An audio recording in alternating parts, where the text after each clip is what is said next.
This woman wasn't a soldier. She wasn't a queen. She was a nomadic wife living in a tent.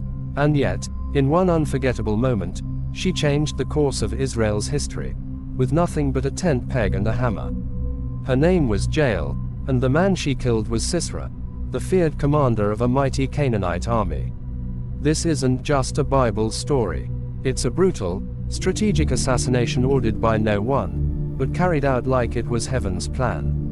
Why did God use her? Why did a man of war fall not to a sword, but to the hand of a woman? Let's uncover one of the boldest and most shocking stories in the Bible, the untold story of Jael and Sisera. Israel had once again rebelled against God, and as judgment, he gave them over to King Jabin of Canaan and his ruthless military commander, Sisera. Sisera commanded 900 iron chariots, elite weapons of war. For 20 years, he oppressed the people of Israel with cruelty and force. But God raised up an unlikely pair of leaders, a prophetess named Deborah, and a hesitant warrior named Barak. Deborah prophesied that God would give Israel victory over Sisera.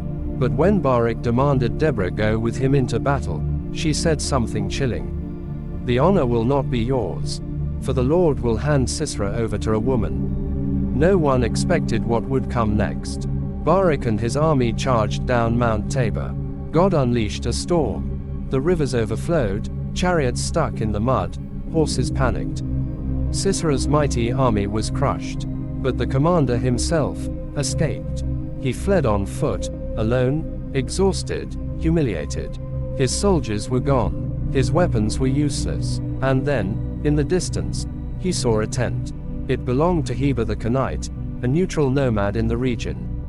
And Heber's wife, Jael, stood at the entrance. She smiled. She welcomed him in, and Sisera thought he was safe. Jael offered him milk, covered him with a blanket. He asked her to lie. If anyone came asking, she was to say he wasn't there. He closed his eyes. He never imagined she was his executioner. And then it happened. While he slept, Jael quietly took a tent peg, the kind used to hold down massive desert tents. And in her other hand, a hammer. She approached, silently, with calculated focus, and with one swift strike, she drove the spike through his skull, nailing him to the ground. Sisera died instantly, a mighty general, killed by a woman with no weapon, no training, and no orders, only courage. So why did God choose Jael? Why didn't Barak finish the mission? The answer is layered. Barak lacked faith.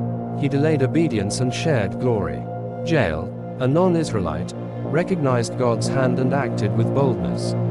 God had already spoken. A woman will take the honor. Jael became God's unexpected tool of justice. This was not murder out of rage. This was divine judgment through the most unlikely hands.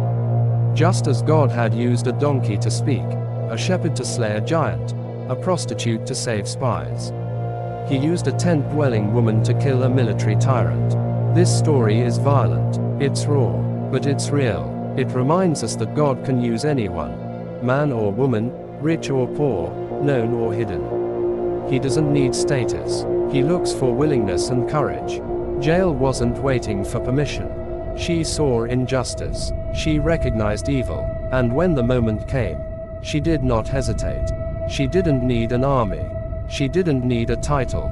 She just needed a tent peg, and God's timing. In a world that celebrates pride and strength, Jael's story is a reminder. God often uses the humble to bring down the powerful. What's in your hand? Maybe you feel ordinary, overlooked. Maybe you're not a pastor, a preacher, or a prophet.